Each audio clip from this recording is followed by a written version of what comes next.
Welcome to this edition of ABO News. Hi, I'm Nick Sheese here with Bella Stazak. Tonight we will talk about the book Warriors Don't Cry.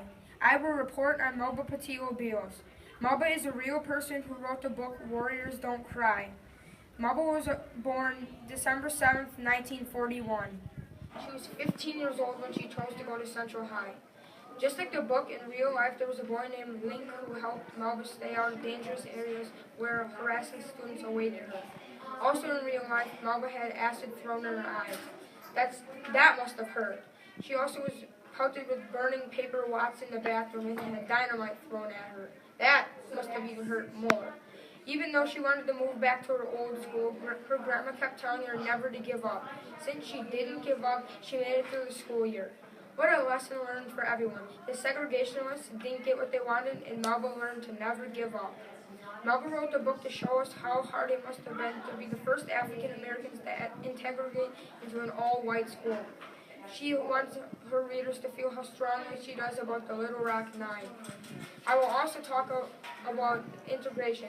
Integration is the act or instance of integrating a racial, religious, or ethnic group or organization into one. Segregation is the opposite of integration. Segregation is the act of separation of racial, religion, ethnic group, or organization. Also, the Jim Crow laws are any law discriminating against black people. And now on to Bella Stazak. Thanks, Nick, about the story of the Jim Crow law. The Little Rock Nine are the first African Americans to integrate Central High. Melba Patillo Beals did a wonderful job describing what happened when she came to Central High. She had a terrible time there. She was threatened to have fire thrown at her, and her grandma would have to stay up all night with a shotgun to protect Melba.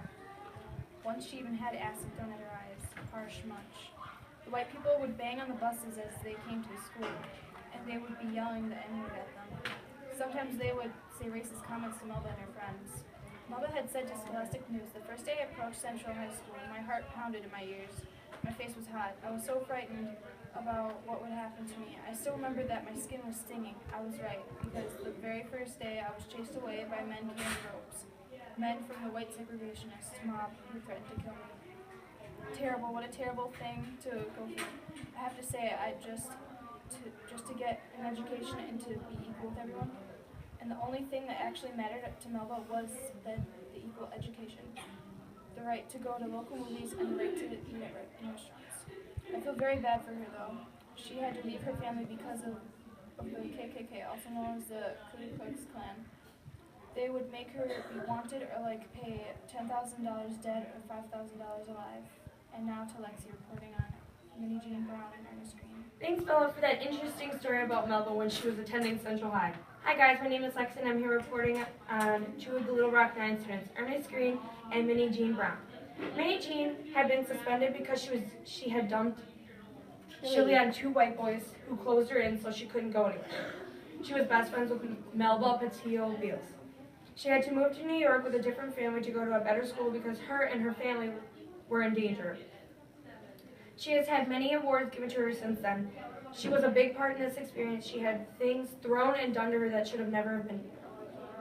And Minnie Jean has 6 kids, 3 girls and 3 boys.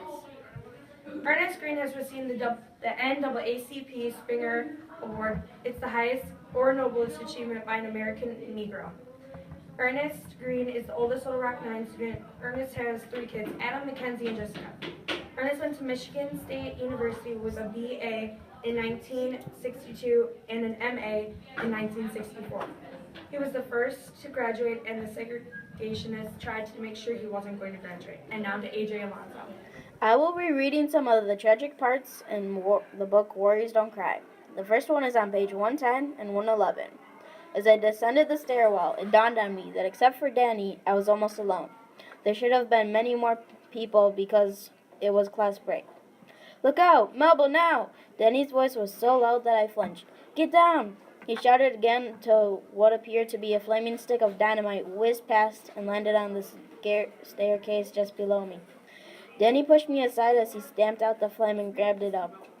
This next part is a longer one, but this is one of the more intense parts. This part is on page 119. Not long before the end of the school day, I entered a dimly lit restroom. 3 girls standing near the door seemed to ignore me. Their passive, silent, almost pleasant greeting made me uncomfortable.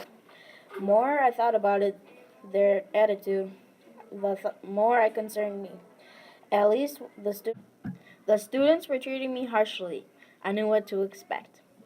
Once inside the stall, I was even more alarmed at all the moment. The feet shuffling, the voices whispering. It sounded as though more people were entering the room. Bombs away! Some people shouted above me. I looked up to see a flaming paper wad coming right down on me. Girls were leaning over the top of the stalls on either side of me. Flaming paper floated down and landed on my hair and shoulders. I jumped up, trying to pull myself together, and at the same time duck the flames and stomp them out. I brushed the singeing ashes away from my face. I frantically grabbed for the door to open it. Help! I shouted. Help! The door wouldn't open. Someone was holding it. Someone strong. Perhaps more than one person. I was trapped. Did you think we're going to let use our toilets? We'll burn you alive, girl, a voice shouted through the door. There won't be enough left of you to worry about. I felt the kind of panic that stopped me from thinking clearly. My right arm was signed. The flaming wads of paper were coming at me faster and faster. I could feel my chest muscles tightening. I felt as though I would die any moment. The more I yelled for help, the more I inhaled the smoke, and the more I coughed. Thank you for watching this edition of ABL News.